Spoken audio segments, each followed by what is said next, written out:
Awami League comeback করবে এবং শেখ হাসিনা আগামী মার্চের আগে দেশে ফিরবেন। আওয়ামী লীগ নেতারাও কেউ কল্পনা করেনি যে আওয়ামী লীগ এত দ্রুত কামব্যাক করবে। 5 আগস্ট পরবর্তী সময়ে 5 আগস্টের কিছুদিন পরেও সপ্তাহখানেকের মধ্যেও কেউ কল্পনা করেনি যে আওয়ামী লীগ আগামী 5, 10, 15 বছরের মধ্যে কামব্যাক করবে।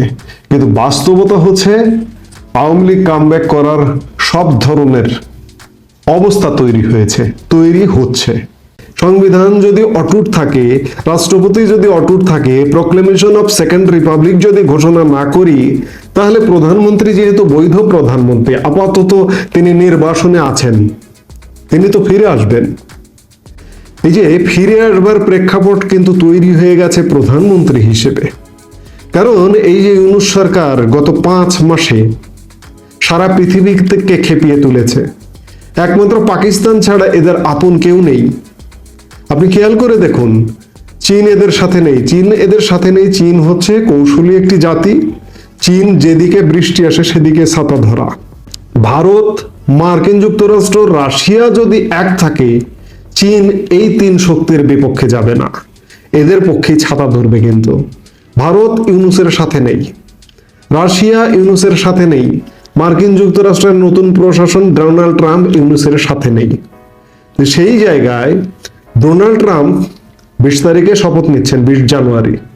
শপথ নিয়ে যদি ভারত, মার্কিন যুক্তরাষ্ট্র, রাশিয়া মিলিয়ে যদি বলে যে বাংলাদেশের বৈধ প্রধানমন্ত্রী শেখ হাসিনা, সাংবিধানিক প্রধানমন্ত্রী শেখ হাসিনা, তোমরা শেখ হাসিনাকে বহাল করো, ইউনূস কোথায় যাবে?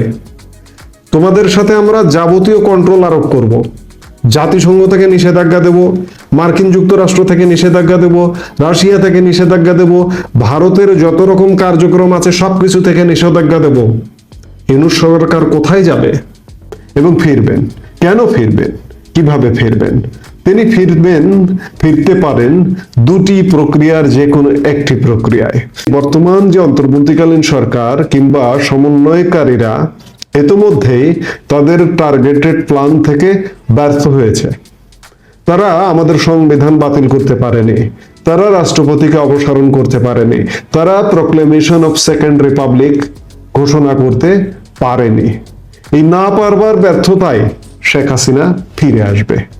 তারা যখন সরকারটি গঠন করে, ইউনূস সরকার, তখন কিন্তু ভাবেনি যে পরিস্থিতিটা এমনটা হবে। কিন্তু পরবর্তীতে যত দিন গেছে তখনই পরিস্থিতি ঘোলাটে হয়ে এসছে, ঘোলাটে হচ্ছে, এবং দিন যত যাচ্ছে তত ঘোলাটে হচ্ছে। তারা এখন ভাবছে যে, এবং সব তথ্য উপাত্ত বিশ্লেষণে এমনকি মহামান্য রাষ্ট্রপতি পর্যন্ত তার বক্তব্যে বলেছেন যে প্রধানমন্ত্রী শেখ হাসিনা পদত্যাগ করেছেন, এমন কোনো পদত্যাগপত্র তিনি পাননি। তাহলে স্বাভাবিকভাবেই সংবিধান যদি মানতে হয়, সংবিধান যেহেতু বহাল আছে, সংবিধান যেহেতু এরা বাদ করতে পারলো না, তাহলে প্রধানমন্ত্রী তার স্বীয় পদে বহাল আছেন। তাহলে বাংলাদেশের প্রেক্ষাপট যেহেতু তৈরি হয়েছে, বাংলাদেশের জনগণের প্রেক্ষাপটও তৈরি হয়ে গেছে। কারণ বাংলাদেশের জনগণ বর্তমান অন্তর্বর্তীকালীন সরকারের উপরে সংক্ষুব্ধ নানা কারণে। এই কারণগুলো আমরা হাজারবার বলেছি বিভিন্ন বক্তব্যে, আবারও খুব সংক্ষেপে বলি। দেশের আইন শৃঙ্খলা পরিস্থিতি মারাত্মক অবনতি, জানমালের কোনো নিরাপত্তা নেই, মানুষের জীবনযাত্রার ব্যয় 5 আগস্ট পূর্ববর্তী সময় থেকে এখন কমপক্ষে 50% বেড়ে গেছে, এবং মানুষ সত্যিকার অর্থে শান্তিতে নেই। সেই জায়গা থেকে জনগণ মনে করছে যে আমরা আগেই ভালো ছিলাম, এবং আগেই ভালো ছিলামের জায়গা থেকে যদি প্রধানমন্ত্রী শেখ হাসিনা প্রধানমন্ত্রী হিসেবেই আবারও দেশে ফিরে আসেন, বাংলাদেশের জনগণ আপত্তি করবেন না। এবং প্রধানমন্ত্রী শেখ হাসিনা ফিরবেন কিভাবে? বাংলাদেশ শুধু নয়, বাংলাদেশের জনগণ তো রেডি আছে তাকে রিসিভ করবার জন্য, স্বাগত জানানোর জন্য, কিন্তু সারা বিশ্ব তাকে বাংলাদেশে যদি সহযোগিতা করে, বাংলাদেশে যদি পুশ করে, বা বাংলাদেশে তার স্বীয় পদে বহাল করে, জাতিসংঘ থেকে শুরু করে আমাদের বিশ্ব মোড়ল যারা আছে তারা যদি বহাল করে, তাহলে শেখ হাসিনা ফিরতে পারেন। আরেকটি পথে ফিরতে পারেন যে শেখ হাসিনা বা আওয়ামী লীগ যদি মনে করে যে না, ঠিক আছে, একটি ঘটনা ঘটে গেছে, আমরা প্রধানমন্ত্রী হিসেবে ফিরবো না, শেখ হাসিনা প্রধানমন্ত্রী হিসেবে ফিরবো না, তাহলে এই ইউনূস সরকার একটি পক্ষপাত দুষ্ট সরকার, একটি পক্ষপাতহীন নির্দলীয় নিরপেক্ষ তত্ত্বাবধায়ক সরকার গঠিত হবে আগামী মার্চের মধ্যে, এবং তত্ত্বাবধায়ক সরকার ফিরিয়ে আনবার, আমাদের সংবিধানে যে তত্ত্বাবধায়ক সরকার ব্যবস্থাটি ছিল সেটি ফিরিয়ে আনবার সব প্রক্রিয়া শুরু হয়ে গেছে। ইতোমধ্যে গত মধ্য ডিসেম্বরে হাইকোর্টের একটি রায় হয়েছে এবং আগামী 19 জানুয়ারি আপিল বিভাগের একটি শুনানির দিন ধার্য আছে। এই সব কিছু মিলিয়ে যদি তত্ত্বাবধায়ক সরকার ব্যবস্থাটি ফিরে এবং ফিরিয়ে যদি একটি নির্দলীয়, এই যে মানে পক্ষপাত দুষ্ট সরকার ইউনূস সরকারের পরিবর্তে যদি একটি পক্ষপাতহীন নির্দলীয় নিরপেক্ষ তত্ত্বাবধায়ক সরকার গঠিত হয় এবং সব দলের সমান অধিকার প্রতিষ্ঠিত হয় এবং সব দলের রাজনীতি করবার অধিকার প্রতিষ্ঠিত হয়, তাহলে শেখ হাসিনা রাজনীতি করবার জন্য এবং আবারও আগামী নির্বাচন করবার জন্য ফিরবেন। এবং সেক্ষেত্রেও সহযোগিতার হাত বাড়িয়ে দিবেন কে? জাতিসংঘ থেকে শুরু করে আমাদের বিশ্বমোড়লরা কারা? ভারত, মার্কিন যুক্তরাষ্ট্র, রাশিয়া, চীন, এইসব মোড়লরা, ব্রিটেন, আবারও তাদের সহযোগিতায় শেখ হাসিনা ফিরতে পারেন এবং একটি সুষ্ঠু রাজনৈতিক পরিবেশে ফিরতে পারেন। সেই জায়গা থেকে ফিরবেন কিভাবে? আপনি দেখুন, ইউনূস সরকার এই যে রাষ্ট্রগুলোর কথা বললাম, ভারতকে শত্রু জ্ঞান করে।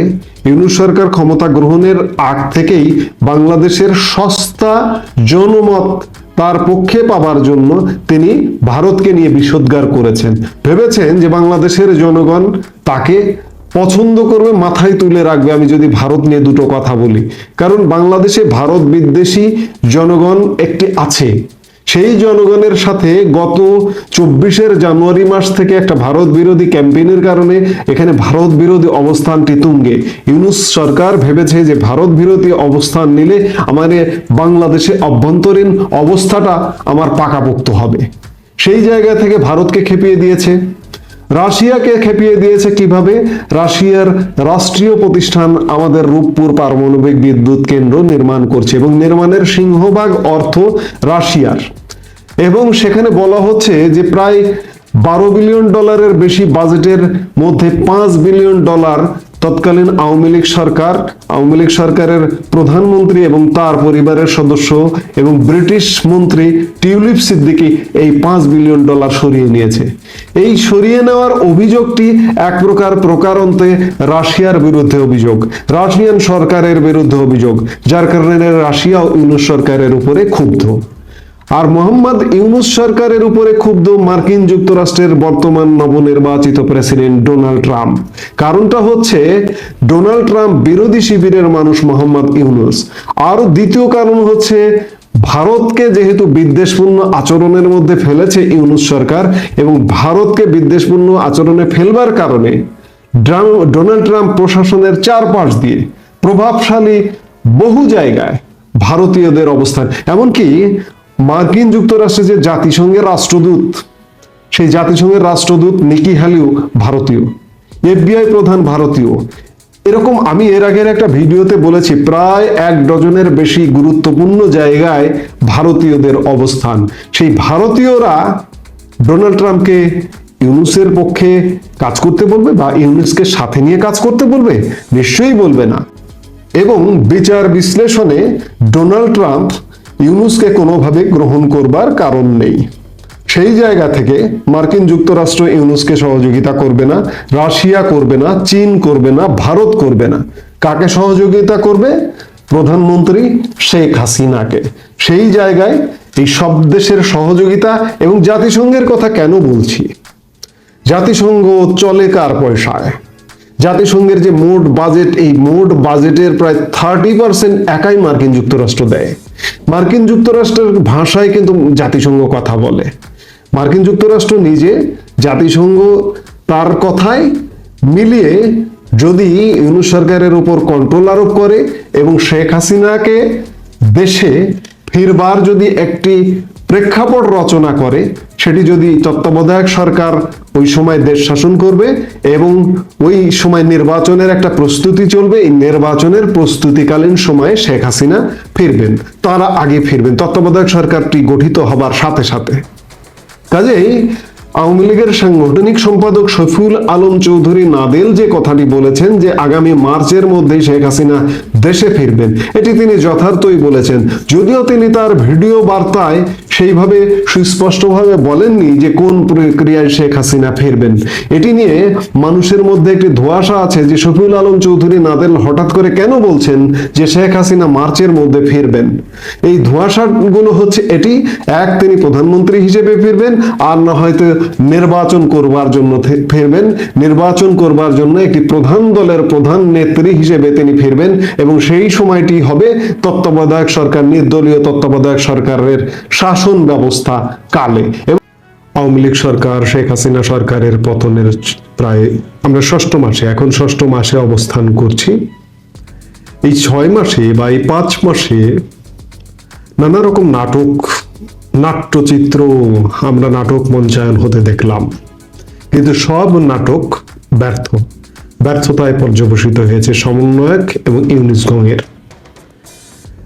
এরা যেনতনভাবে, যে কোনো ভাবে এরা বুঝতে পারেনি আসলে হঠাৎ করে ঘটনা ঘটেছে, তো হঠাৎ করে দুদিনের নোটিশে আওয়ামী লীগ সরকারের পতন। এই ঘটনার আকস্মিকতায় সমন্বয়ক কিংবা ইউনুসগং এরা বুঝতে পারেনি যে কি করবে বা কি হবে, যার কারণে এরা একের পর এক নিজেদের ভুলের ফাঁদে পড়ে গেছে।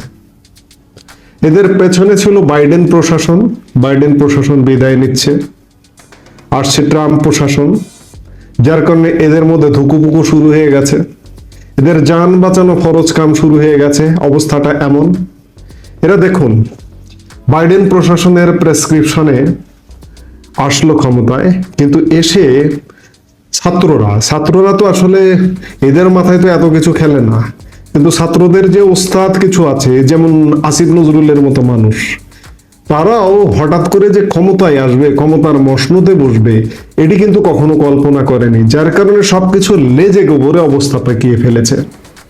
এরা বিপ্লবের কথা বলছে। আচ্ছা, বিপ্লব হলো, বিপ্লবের পরে যদি একটা বিপ্লবী সরকার হতো তাহলে কিন্তু এদের লং লাস্টিং করা বা বিপ্লবের ধারায় আগামীর বাংলাদেশ গড়ে ওঠা সেটি কিন্তু একটা সম্ভব হলেও হতে পারত, কিন্তু এরা গোড়ায় গলদ। এরা সংবিধানের আলোকে একটা সাংবিধানিক সরকার যেভাবে রাষ্ট্রপতির কাছে গিয়ে শপথ নেয়, এরা ঠিক সেইভাবে শপথ নিল। কিন্তু এরা যদি এটি না করে সেই সময় বিপ্লবের একটা বিপ্লব বলছে, তথাকথিত বিপ্লব, এটিকে বিপ্লব বলতে চাই না, তথাকথিত বিপ্লবের গরমে এরা যদি তখন, অবস্থাটা এমন ছিল, সেই সময় যা খুশি তাই করতে পারতো। কিন্তু সংবিধান ছুঁড়ে ফেলা, রাষ্ট্রপতির কাছে শপথ নেবে না, রাষ্ট্রপতিকে ছুঁড়ে ফেলা, এরা ইন্ডিভিজুয়ালি শপথ নিয়ে, এই ভিন্ন জায়গায় শপথ নিয়ে ভিন্নভাবে সরকার গঠন করে কিন্তু পরিচালনা করতে পারত। কিন্তু যখন সাংবিধানিক সরকার যেভাবে শপথ নেয় সেভাবে শপথ নিয়ে কয়েকদিন পর এরা উপলব্ধি করছে যে আমরা ভুল করেছি। আসলে রাজনীতিতে একটি ভুল করলে ওই ভুলটা কিন্তু ওই ভুলের ধারাবাহিকতায় চলে যায় এবং ভুল কিন্তু এরা আর ফিল আপ করতে পারেনি, যার কারণে এরা পরবর্তীতে এসে যখন চিন্তা করলো যে রাষ্ট্রপতিকে অপসারণ করবে, ব্যর্থ হলো। সংবিধানকে অপসারণ করবে, সংবিধানকে ছুঁড়ে ফেলে দিবে, ব্যর্থ হলো।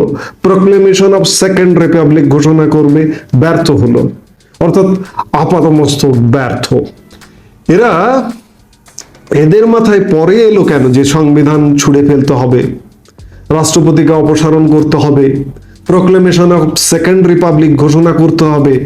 এদের মাথায় পরে আসবার কারণ এরা পরে যখন চিন্তা করে দেখলো যে প্রধানমন্ত্রী শেখ হাসিনা তো পদত্যাগ করেননি, তিনি এখনো তো বাংলাদেশের বৈধ প্রধানমন্ত্রী।